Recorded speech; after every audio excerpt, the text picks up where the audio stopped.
3, 2, 1, domblak Segit. Oke, hari ini kita dari Klinik Gigi Arja. Kita mau bikin video channel kita pertama, perdana, tentang ngotot, ngobrol tidak berbobot. Oke. Ini ngobrolnya agak penting tapi Penting? didengerin penting. Asio. Oke guys, hari ini kita mau membahas tentang ya pertanyaan-pertanyaan dari sobat-sobat kita. Sobat-sobat Arja salah satunya pastinya. Yang Pertanyaan ada. Sobat Arja itu adalah yang paling utama buat kita jawab. Iya. Mau kalian pertanyaan seperti apa pasti kita akan jawab. Mau ngawur apapun pasti kita akan jawab. Kita jawab lebih ngawur. Ngawur lagi.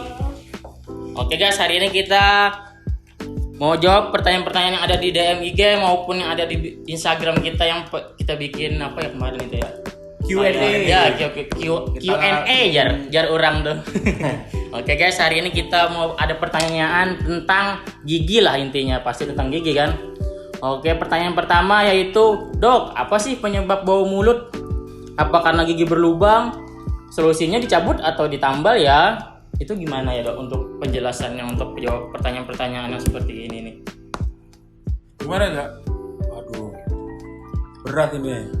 Penyebab bau mulut, Iya. gigi berlubang. Bisa kan? Ya bisa. Salah Terus apa satunya tadi, bisa. Apa tadi dia bilang?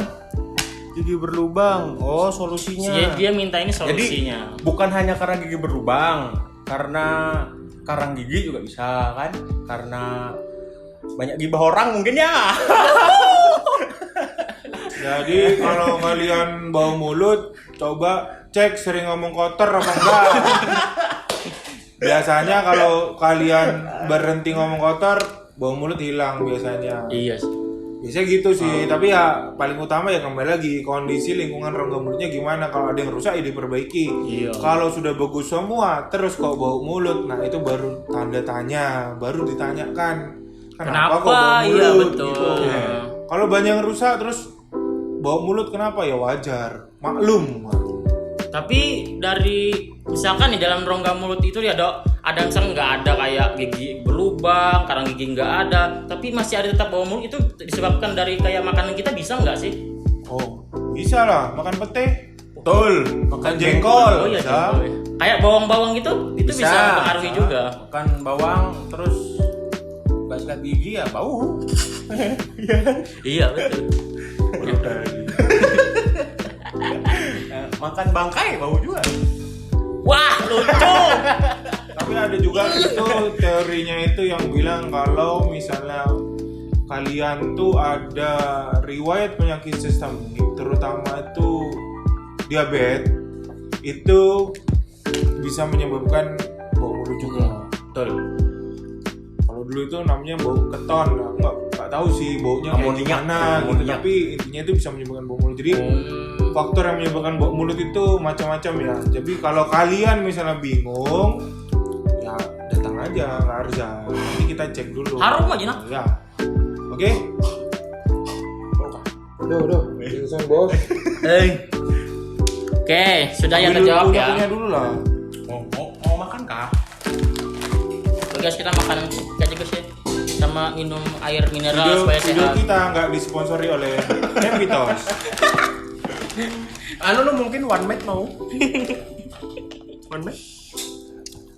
Jadi guys, itu kan tadi sudah jawaban dari dokter kita ya guys tentang penyebab bau mulut dan solusinya bagaimana. Jadi mohon didengarkan, kalau tidak didengarkan ya tanyakan lagi nanti gitu. Lanjut lagi ke pertanyaan yang kedua ya guys. Pertanyaan yang kedua yaitu, kalau gigi gerahamnya udah rusak banget, kira-kira diapakan ya Kak supaya bisa bagus kembali gitu. Gimana dok? Giginya udah rusak, diapakan lagi biar bagus? Iya. Jadi perbaiki lah. Iya. Sama kayak mobil, motor rusak biar bagus gimana? Diperbaiki.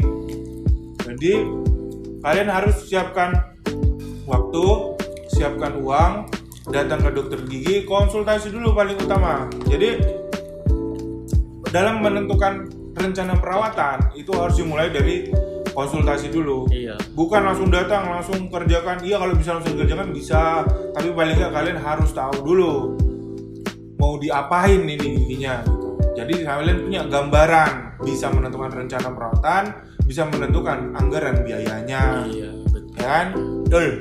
Dan jangan dianggap juga bahwa pembiayaan dalam semua perawatan gigi ini adalah itu mahal, enggak mestinya mahal gitu. Nah, kalau misalkan dengan prosedur yang benar, dengan datangnya waktu memang yang sudah belum rusak-rusak banget gitu.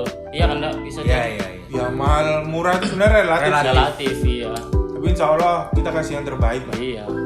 Jadi kalau kita kasih yang terbaik ya harga mungkin dibandingkan teman-teman yang lain mungkin kami masih lebih sedikit murah Iya.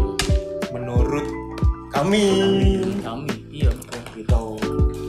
Dokternya gimana? sama. Sama toh. Sama Ya, terus. pokoknya kalau giginya sudah rusak, nggak usah berkecil hati. Bisa diperbaiki kok. Gigi nggak sama kayak hati. Hati ibarat kaca.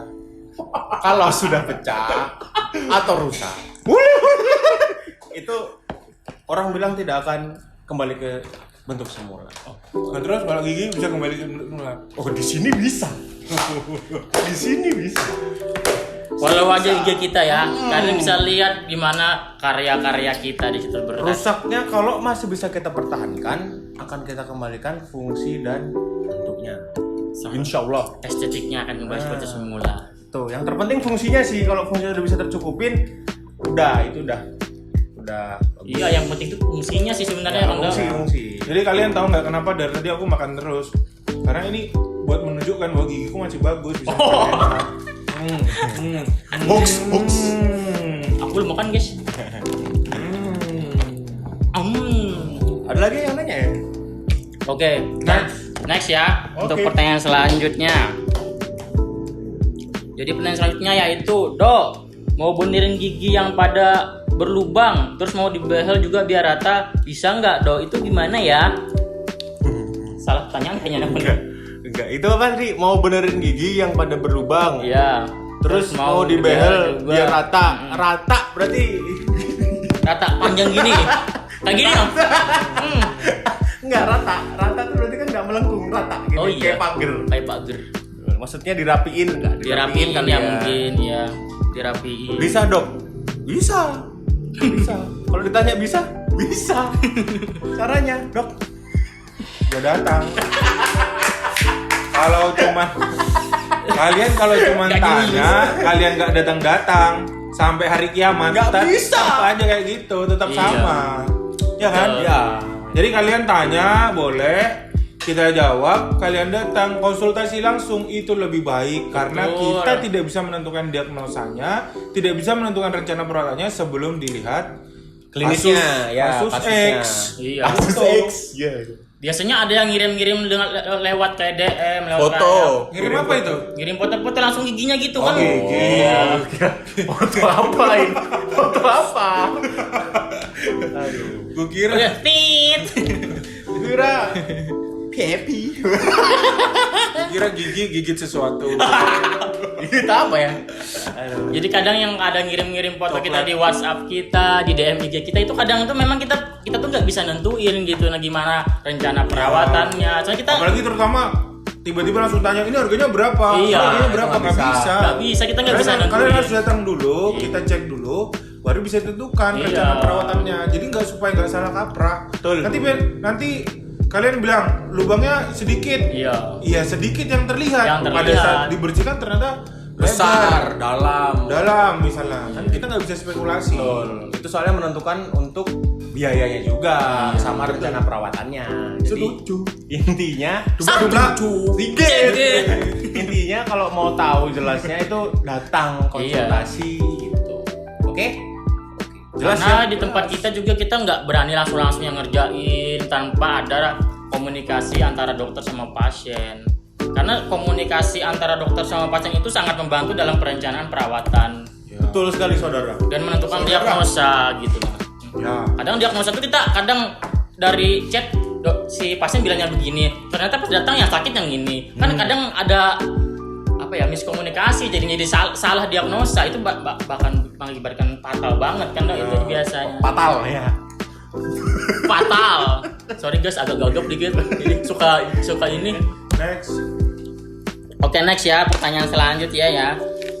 Dok, kalau ngebersihin plak hitam pada gigi bisa? Katanya gitu. Flak ya. Plak tuh yang plak tuh yang mana ya? Plak ya maksudnya. Plak itu apa sih, Dok? Iya, plak itu Plak itu adalah apa boy? kok diem yo? Plak itu adalah Plak sisa itu- makanan yang mengendap atau ibaratnya dia nginep lah di gigi itu udah lama jadinya plak.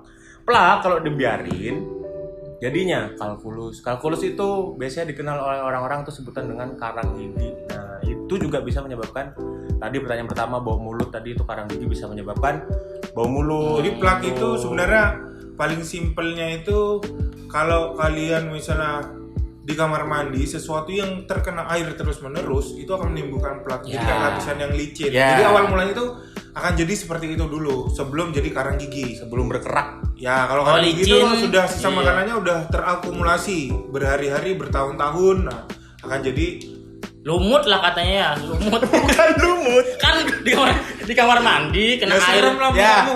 Ya. Gigimu kalau ada lumut serem lah. Kan kena genangan air terus jadi licin. Biasanya kan Ya, kalau itu, nggak di ya. itu fase licinnya itu masih plak. Oh, masih plak. Ya. Kalau sudah berlumut ya ibaratnya karang gigi lah. Oh, lumut. Tapi kalau udah mulut yang bukan Karang lumut. gigi, ya. Kalau nggak dibersihin bisa tumbuh nanti dalam gigi. Kalau kalian pelihara karang gigi, nanti bisa muncul ikan. ikan di karang. Ikan Jadi gini, cupang. jadi gini. merah. Bukan. Jadi di dalam rongga mulut itu jangan disamakan kayak di dalam akuarium. Ya. Wah, makin banyak karangnya makin estetik. Makin bagus. Ngawur. Tidak berbobot itu sudah Iya. kita mulai tidak berbobot. Jadi kalau misalnya karang gigi sudah mulai banyak, ya harusnya nggak usah mulai banyak lah, minimal per 6 bulan sekali atau 1 tahun sekali. Jadi efek jangka panjang karena karang giginya banyak itu menyebabkan gigi itu bisa goyang. kayak TikTok gitu loh, goyang. Giginya Nah. goyang. Gitu. Jadi giginya tuh bisa goyang. Kenapa bisa goyang? Karena jaringan penyangga giginya itu rusak Ya. oleh karena Karang gigi karang tadi. gigi tadi. Jadi kalian jangan meremehkan. Oh, karang gigi nggak bikin sakit. Emang nggak bikin Iya. sakit. Tapi ciri paling gampangnya adalah gusinya itu mudah berdarah biasanya. Kalau sikat gigi tuh biasanya kalau yang sikat giginya Ya. berdarah-darah tuh cek aja. Kalau Lagi masih sikat sedikit gigi pas ngeludah busanya kok ada darahnya. ya Iya. Nah, itu berarti udah waktunya kalian untuk bersihkan karang. karang gigi. Jadi jangan dipelihara-pelihara. Jangan buat dianggap apa, guys? enteng ya, Dok. Memang nggak Oh, sakit. Iya. Enteng, emang harusnya dianggap enteng, tapi harus dibersihkan. Iya. Iya juga sih. Itu enteng aja, nggak berat. Iya. Tapi jangka panjangnya pasti akan mengakibatkan Nah, yang tadi kayak gigi goyang, bau mulut. Goyang bau mulut, gusinya mudah Iya. berdarah. ngomong kotor. Lo kok ngomong kotor? Iya, ngomong Oh, iya. kotor tuh gara-gara ada karang gigi di dalam Oh mulutnya. iya, mungkin. Iya. Balotelli. Karang gigi. Iya. Jangan Udah. simpan lah pokoknya. Ya udah. Next. Ya, tadi pertanyaan-pertanyaan tadi nggak bisa kita sebutkan semua, jadinya satu persatu aja. Jadi ini ada kayak edukasi buat teman-teman kita di rumah, gimana nih cara merawat gigi yang benar atau cara penanganan saat sakit gigi gitu. Sakit gigi, misalnya sakit gigi dalam rumah di tengah malam, itu gimana sih caranya yang pertolongan pertama lah gitu. Sebenarnya kalau bicara misalnya gimana kalau sakit gigi ya, kalau saya lebih baik gimana caranya tidak sakit gigi. Oh iya. Paling gampangnya adalah upaya preventif pencegahan, jangan sampai gigi-gigi kalian itu rusak. Betul. Kalau sudah rusak jangan nunggu sakit baru berangkat ke dokter. Itu upaya yang paling simpel, paling gampang. Kalau kalian Preventif. sudah terlanjur sakit, tengah malam sakit, lagi Iya. tidur sakit, ya mau gimana lagi, dokternya lagi tidur. Jadi pasti kalian harus nunggu klinik itu pas lagi buka kan? Iya. Ya nggak cuma di sini, dimanapun itu dokter gigi pasti ada jam kerjanya. Karena sifatnya tidak 24 jam. Jadi akhirnya kalian harus menunggu sampai klinik itu buka baru kalian bisa berobat. Iya. Nah makanya paling simpelnya adalah jangan sampai Menunggu sakit. sakit itu datang. Jadi Iya. kalian harus jemput bola, jangan Ya. sampai sakitnya datang. Harus sudah bagus lah kondisi rongga mulut itu paling simpel. Dan kalaupun tidak sakit atau misalnya belum fatal, biayanya pun itu nggak akan banyak. Betul. Iya, betul. Karena perawatan tidak akan kompleks. Jadi keuntungannya itu di situ sebenarnya. Jadi kita sedikit edukasi bahwa emang harusnya perawatan yang betul itu seperti itu. Jangan paradigma seperti dulu lagi. Oh, Nunggu sakit dulu. Nunggu sakit dulu Iya. baru berangkat. Oh, nunggu sakit berangkat. Tidak seperti itu, Bro. Makanya kenapa kok kita sarankan untuk kontrol minimal 6 bulan sekali itu biar ngecek kalau ada kelainan atau gigi yang rusak baru permulaan, nah itu sudah bisa kita tanganin. Iya. Sebelum rusak lebih parah, sudah ada keluhan sakit, itu juga akan mempengaruhi tentang biaya perawatan juga akan semakin banyak. Jadi kayak Itu. sepeda motor atau mobil, kalian rajin servis per 2 bulan sekali sama 2 tahun sekali. Betul. Pasti beda. Sama-sama dipakainya setiap hari, tapi kalau rajin servisnya ya Makin kencang. biayanya juga nggak akan lebih banyak. Ya kalau sekali Gitu. Kalau kalian akumulasikan, wah nunggu sakit sudah 30 tahun belum pernah ke dokter, baru datang ke dokter problemnya masalah, sebenarnya dokternya juga pusing loh. Iya. Perbaikinya terlalu banyak, biayanya juga banyak. Jadi ya enakan sebenarnya hal yang paling simpel, masih sedikit datang cek, oh iya lubang, tambal, selesai. Iya, selesai. Kan? Nggak ada perawatan yang lanjutan beberapa kali datang. Jadi malah jadi kayak bikin ribet Anda sendiri gitu. Kecuali kalian ada main hati sama yang kerja di klinik. Wow. Jadi kalian datang Wow. karena ada maksud tertentu. Itu. Itu. Oke, guys. Nah, terus kalau dari aku nih ada sedikit saran ya buat kalian yang kalau mau berobat ke dokter gigi, terutama yang perempuan-perempuan tuh, saranku kalian gak usah pakai lipstik. Iya, bener juga. Kalian gak usah pakai lipstik, kalian sayang lipstiknya nanti pasti langsung hilang. terombak-ambing. Iya. Tercabi-cabi. Wadaw. Nempel di handscoon lah. Nanti pas waktu nambal giginya kena lipstick tambahan jadi warna pink lah. Itu agak Itu sering menyulitkan soalnya sih. biasanya Iya, jadi seperti itu. sama alat-alat kita pun bisa terkontaminasi jadinya, enggak ya. Jadi Terkontaminasi warnanya. warnanya, bukan terkontaminasi mulutnya sih. Warnanya. Jadi warna lipstick itu terkena alat kita. Jadi nggak bisa, biasanya ada yang lipstick yang permanen gitu ya, kayak permanen marker kayak spidol gitu, nggak bisa dihapus. lipstick Jangan-jangan stabilo itu. Kayak apa listrik permanen? Nggak tahu. Wah, Stabilo. water resistant kau? Nggak tahu Oh sih. iya water resistant ada. Aku pernah pakai. Lipstick permanen nggak bisa hilang dong. Anjusin pakai sama. Lipstick permanen nggak bisa hilang dong. Lipstick permanen itu biasanya bukan di bibir, Bang. Bilangnya seminggu. Oke guys. Terus apa lagi ya sarannya ya? Sama ini nih, kalau misalkan kalian punya anak mau dibawa ke dokter gigi, tolong jangan kayak ditakut-takutin gitu ya, kayak paradigmanya orang tua kan biasanya kalau nakal bawa ke dokternya disuntik gitu kan ya. Iya. Itu tuh bisa mempengaruhi mental anak loh kalau ke dokter. nanti Kalau dokter ya, mau dokter kalau- gigi, mau dokter umum itu mempengaruhi banget loh. Berarti kalau anaknya takut, wahana rumah hantu ketambahan dong. Oh iya, warna rumah hantunya jadi Ketambahan klinik dokter gigi. Iya. Oh, itu bahaya itu.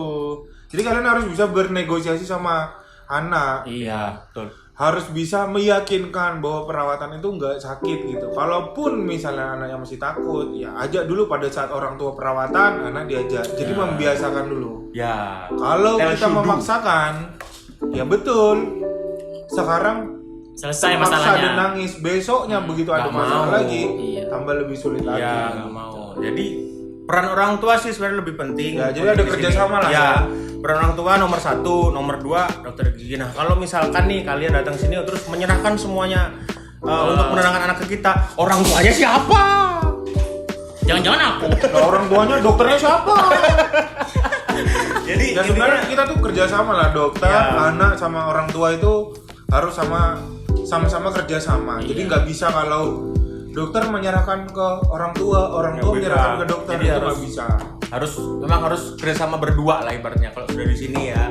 Kalau masih di rumah ya orang tua full mengedukasi gimana, jangan pernah ditakut-takutin pokoknya. Dan jangan Dokter pernah itu nggak semua dokter nyuntik loh Bu, Pak, ya. Ada yang bedah. Gak jelas. Gak jelas.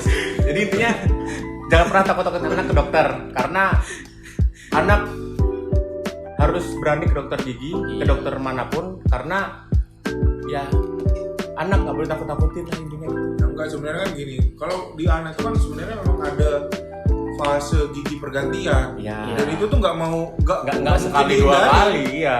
Nggak mungkin dihindari. Itu Pasti melalui gitu. ya, dan itu butuh proses. Maksudnya bukan sekali datang cabut satu semuanya ganti, nggak. Jadi banyak yang harus dicabut kalau misalnya memang perlu dicabut pada fase gigi pergantian. Kalau di kunjungan pertama anak sudah trauma, bapak ibu akan bingung sendiri nanti ketika gigi yang lain akan tumbuh. Iya. Dia sudah tidak akan mau lagi ke dokter gigi karena sudah takut di awal begitu. Makanya pentingnya komunikasi orang tua dan anak pada saat di rumah mau berangkat ke klinik, dan juga nanti dibantu komunikasi orang tua, anak dan dokter pada saat sudah di klinik. Itu penting. Intinya tetap tadi saya bilang jangan pernah nakut-nakutin anak untuk ke dokter. Jangan pernah bikin sesuatu ancaman mengatasnamakan dokter. Kayak misalkan kayak jangan nakal nanti bawa ke dokter disuntik gitu. Iya. Itu tuh kasihan sebenarnya, nanti mental anak pasti berpikiran kalau dokter itu pasti nyuntik. Iya. Gitu. Padahal kita cuma periksa pakai kaca, itu kadang kalau udah di doktrin seperti itu di rumah itu akan takut sudah. Iya. Jadi kita tidak bisa melakukan perawatan dengan maksimal jadinya gitu. Dan jangan ada unsur paksaan juga dari orang tua gitu ya, Dok. Ya biasa kan ada orang-orang tua yang agak keras gitu ya sama anaknya. Udah cabut aja ya gitu. Nah. Sampai nangis-nangis nanti dimarah-marahin anaknya, itu sebenarnya nggak boleh karena itu jadi kayak menghancurkan mental anaknya sendiri gitu. Jadi untuk kedepannya dia malah makin takut untuk periksa gigi, atau waktu ada gigi yang dia sembunyi-sembunyi nggak bilang sama orang tua. Jadi kayak kita tuh bikin masalah sendiri jadinya gitu. Ya. Betul. Oke. Mungkin buat kalian yang misalnya mau ada saran atau ada pertanyaan bisa tanyakan di kolom komentar. Ya. Iya. Jadi part 2 kemungkinan kita akan bahas kalau memang ada pertanyaan. Iya. Kalau nggak ada pertanyaan ya mungkin kita akan ngobrol Edukasi masalah lagi lah. yang lain Ya, lagi iya. nanti Masalah ya. edukasi yang lain. Bisa juga kita kalau mau nanya-nanya via DM Instagram juga ada. Nanti follow aja Instagram kita, nanti ada di sini. Sini guys. Di sini Oh, di situ kah? Ya. Oh, di situ. Sorry, guys. Itu kan ada jajan. Situ guys Instagram kita ya guys. Ya, Nanti oke. ada juga nomor WA kita di bawah sini guys. Sini ya, di sini ya. Oke. Iya, terserah di mana kek. Di atas, mau samping. Oke. Ya. Oke. Oke. Sekian dari kita. Maaf bila ada salah kata, salah ngotot, salah ngomong, salah semua. Nggak Maaf ya, ngotot guys. nggak asik. Iya betul. Kalian ngotot, kami pun juga ngotot. Yo. Ngotot. 1, 2, 3, dumla. Sikit. Assalamualaikum. Assalamualaikum. Sekali nggak telepon. Ini gimana mencetnya?